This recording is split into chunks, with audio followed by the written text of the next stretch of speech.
Hi, it's Kamon Reynolds, and let's get back into this nucleus colony. Now, some of you aren't going to be raising queens anytime soon, but I really feel like these videos are important. There are definitely methods where you can raise a lot more queens, but I feel like one of the biggest problems new beekeepers face is just getting some good bees. It's just so difficult when you're bringing queens from unknown sources, and you might get a good supplier, and then you're fine. But what if you don't? And a queen makes or breaks a colony. You can have 0 mites in the hive, you can have all the world's nutrition, but if you don't have a good queen, you're not going anywhere very fast. And colonies are extremely dynamic. They're either going forward or they're going backwards. And any animal, anyone who's been around critters knows that when they're going backwards, it's not a good place to be in, and it can be very hard to right the ship, especially if you're new.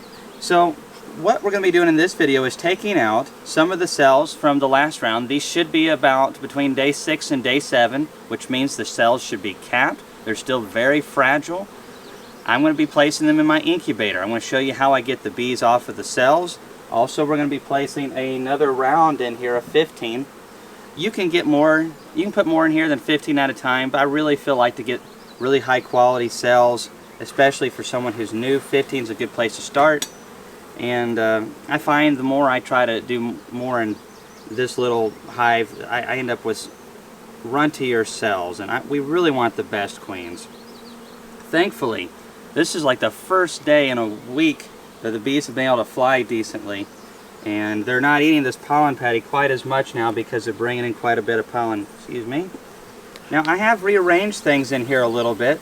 I have added a frame of plastic foundation where the bees could begin drawing on this. I've also added a frame of capped brood, and this will sustain the nurse bee population that we need in order to raise queen cells.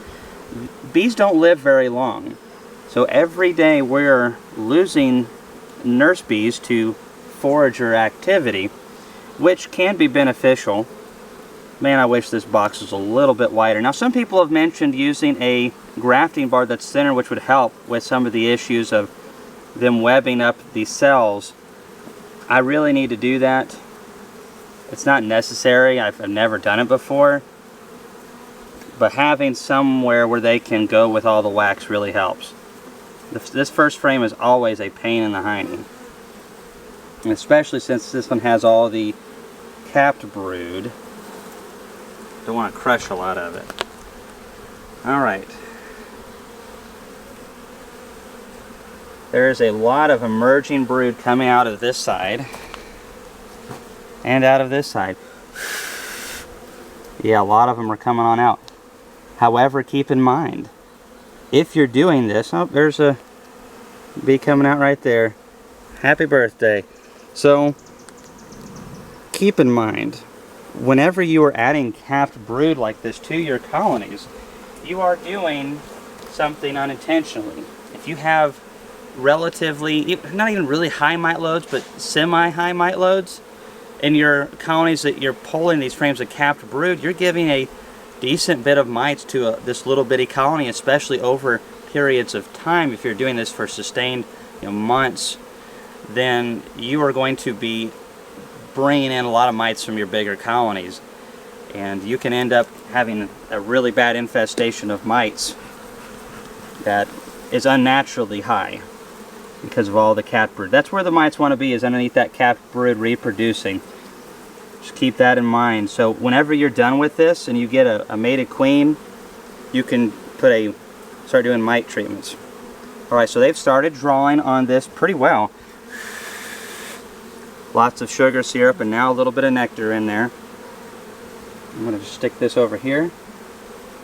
Alright, let's get to our grafting frame. Now, these two frames right here have a lot of bee bread in them. This is extremely important. The pollen sub helps on the days where the bees can't bring in any natural pollen.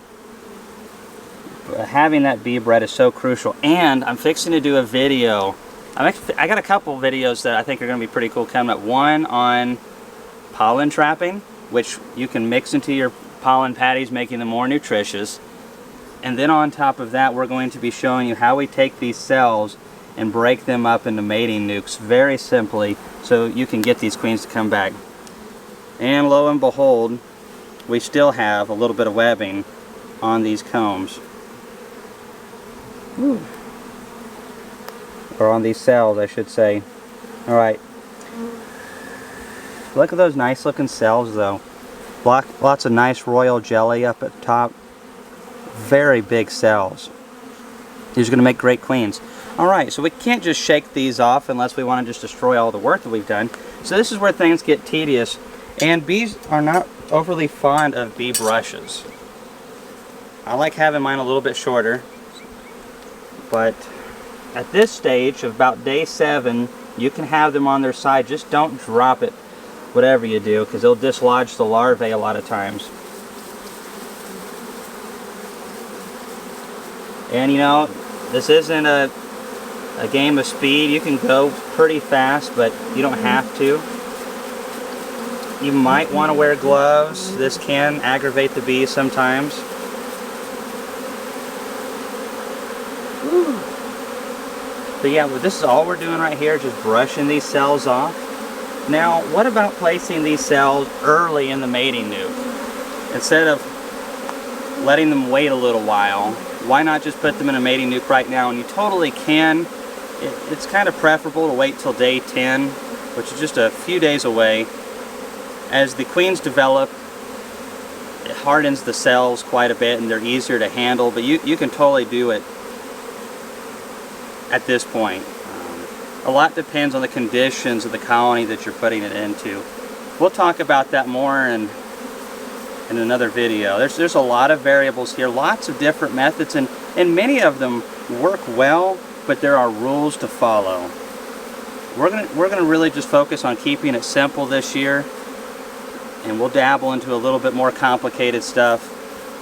And as the years go on, we're going to be tinkering a lot, because I think there's a lot of neat little things that you can do. Hopefully here in a few weeks I'll have the time. Maybe we can put some in here that are not grafted. It's just a foundationless section of comb that's been drawn out.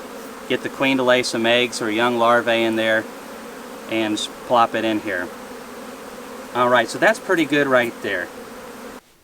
Alright, so we have the cells that we just took out. Sorry about the abrupt cut, but I'm getting used to all this technology and stuff like that.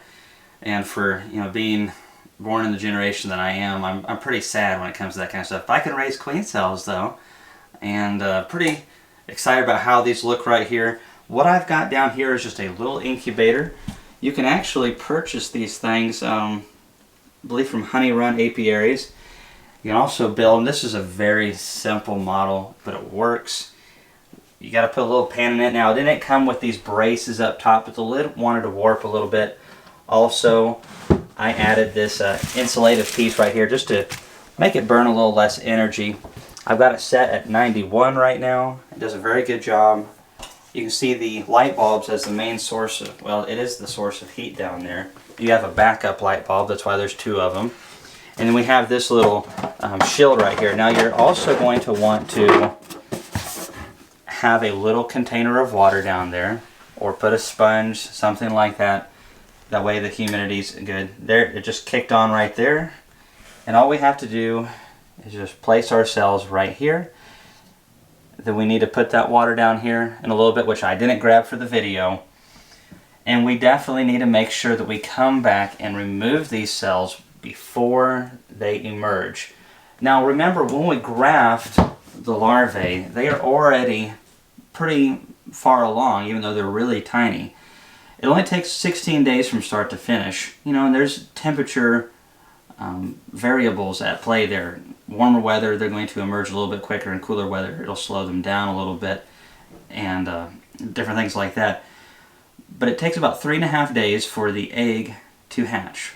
And then we usually try to graft larvae that are around the 18 to 24 hour period at the most. Today, what I grafted wasn't even 18 hours. It was very, very young. It's very difficult to graft it. It takes a little bit of practice, but I always like going for the youngest stuff possible.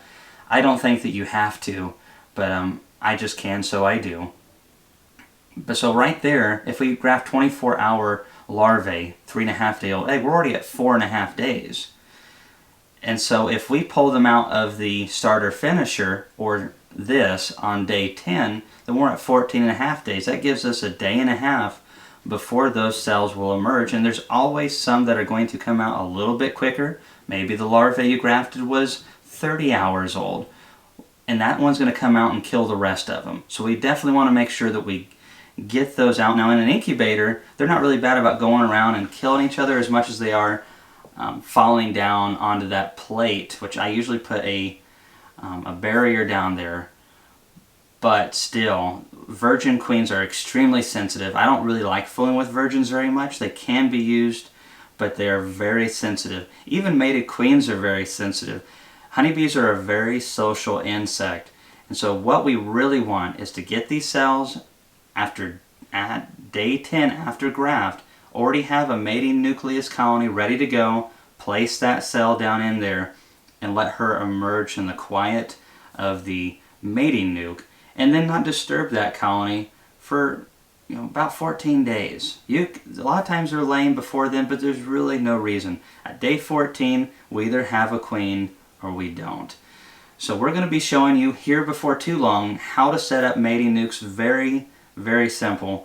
There's a lot of fancy methods online. You don't need to get fancy. Keep it simple. Keep it cheap. A lot of times it ends up working better. Sometimes it is good to pay extra money for things, but I've got those mini mating nukes many of you have seen. I've tried many different things, and honestly, there's about 50 different ways to do it. However, I pretty much run all deeps for the most part, and we're just going to keep it real simple and show you how to do that in an upcoming video. And if you ever get to the point where you're raising your own queens, boy, you are going to like it. Thanks for watching this video. If you have any questions on what we did, leave them below.